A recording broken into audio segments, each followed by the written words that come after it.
known since I was 7 or 8 years old. Dave J.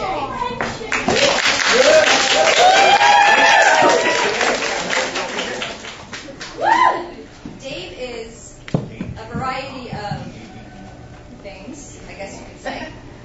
He's a comedian. He is a songwriter. He is a gifted performer. He's done many roles, but I think what you could say about him mostly is that he's made his own way and forged his own path. And by doing that, he's appeared on PBS. He has been a finalist in the Connecticut Comedy Festival, and he's actually performed on The View. And what he may be most known for at the moment is that he has a one-man show in New York where he plays each and every one of the Beatles all at the same time. That's awesome. And sometimes he even speaks in all 4 voices all at once. Or that's not really true, but you switch in mid-sentence to each and every one of the voices, and it's really quite humorous. And you can ask him questions, and he'll answer them in whichever Beatles voice you prefer. And he knows all the history and everything, so you can even test him.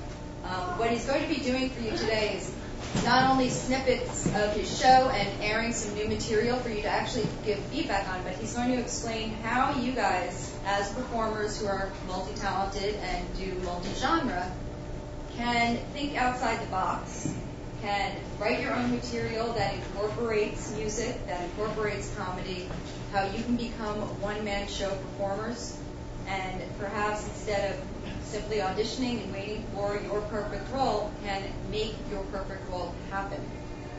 Okay, so please put your hands together. Welcome, my friends.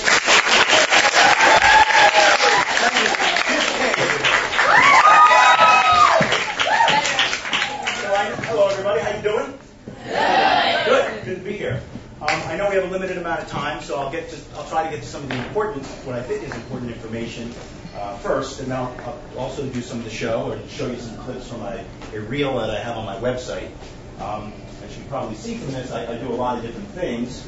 I write my own genre of music, jablamo pop, because if you come up with one word, you've got your own genre. So this is what I've done. And I also do kids music and perform for kids. I've done a lot of that all around. And my own one-man show, which Jen referred to, John, Paul, George, Ringo.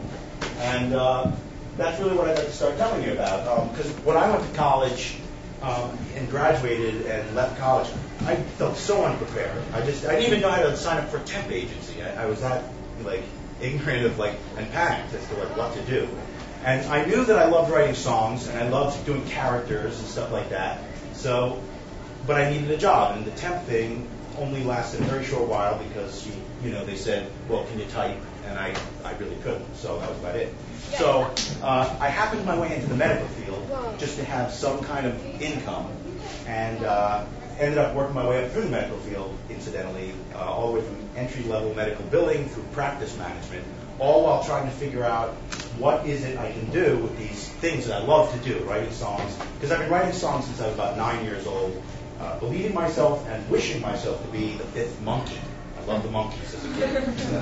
TV show in the second generation reruns, and I love that show. And I thought, if I could do that, be a goofy character guy and comedic shtick guy, and then write songs and catchy pop tunes like the Beatles, God willing, then that would make me very happy. So through the years, I started playing open mic nights. I live in New York City, and I'm from that area, so I was going to those open mic nights and things like that.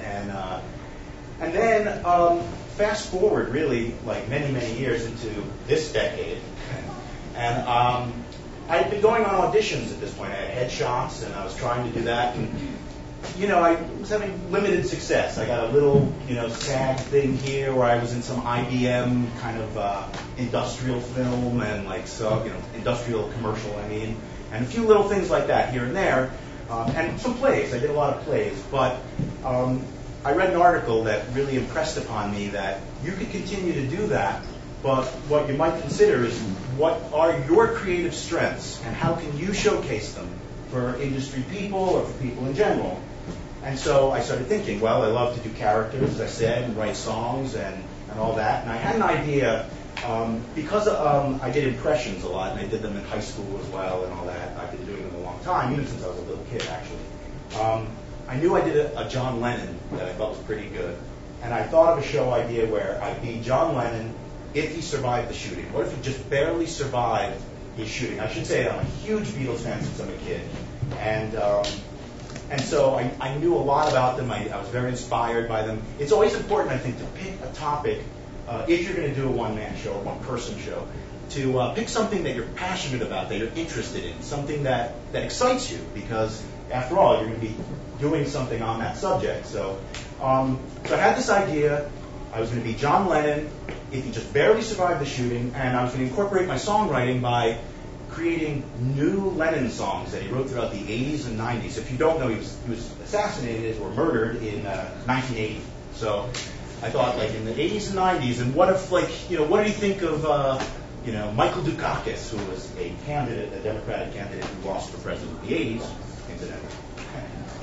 Anyway, yeah, I know. I don't know if you know who Michael Dukakis was. But in any case, and I was gonna, have even promote my songwriting by having a demo tape for sale of John's new tunes that I was gonna perform throughout the show. Like, this is one I thought, I'd write about gun control kind of thing, and then do it, after all he was shot and killed.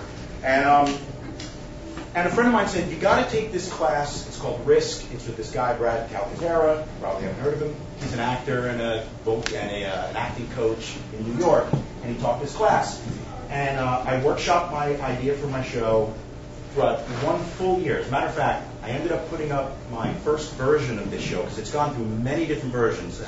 They say that writing is rewriting, and a lot of editing went on. But over that exact year, in fact, it was a year to the weekend, that I actually put up the first version of this show, and it was called T. And what I should point out that throughout the course of that year, the way this guy Brad liked to work in his class was he'd have a bunch of actors. We usually had about 9 to 15 people in the class in a very much room like this, and he would get each person to come up for about 20 or 30 minutes each. And he said, because I already had a show in mind, everyone else in class didn't. He helped them create characters. He would try on different things. He would say little things like, okay, I want you to do Ethel Merman, or so. I want you to do Lady Gaga. And then someone would do their interpret. They'd be like, well, I don't know, I can't do Lady Gaga. He'd say, don't tell me that. Just do what you think is Lady Gaga. Go. And he wouldn't take like a pause for an answer. Just go. And then you'd start doing what you thought was, I don't know, Lady Gaga. So here, this is my Lady Gaga. All right, and now add 10% chocolate syrup. All right, this is my Lady Gaga, 10% chocolate syrup. He'd add on all these things, and he'd work you through things. Well, in my case, he said, all right, I want you to, and he would have you talk about things that were very personal to you.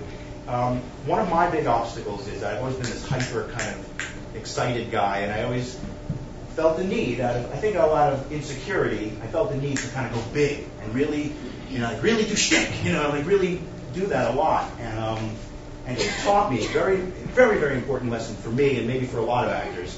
He taught me to sit still. He put a stool on that stage, and I had to just sit still, And it was the hardest thing for me for a long time. And then he'd say on top of it, he'd say, talk about something personal. Talk about, something that really hurt you as a child, And I'd sit there and recount this painful memory, But then he started doing things like, all right, talk about the painful memory as John Lennon. Your painful memory, Dave, as John Lennon, go. And then I'd be like, I'd have to sit still and sort of. And then he'd say, no, you're slouching. John Lennon didn't slouch. So I want you to think of a rod in your back. So I started just being still, and I started watching more and more Lennon and realizing some of his mannerisms. And then he said, all right, I want you to do George Harrison, go. And then he started working me through doing the different Beatles.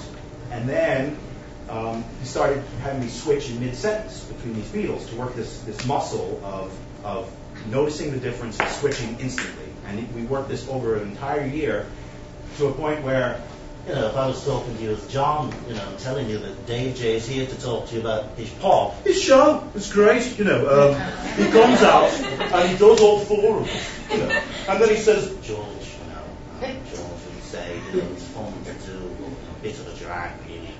Ringo, I love it.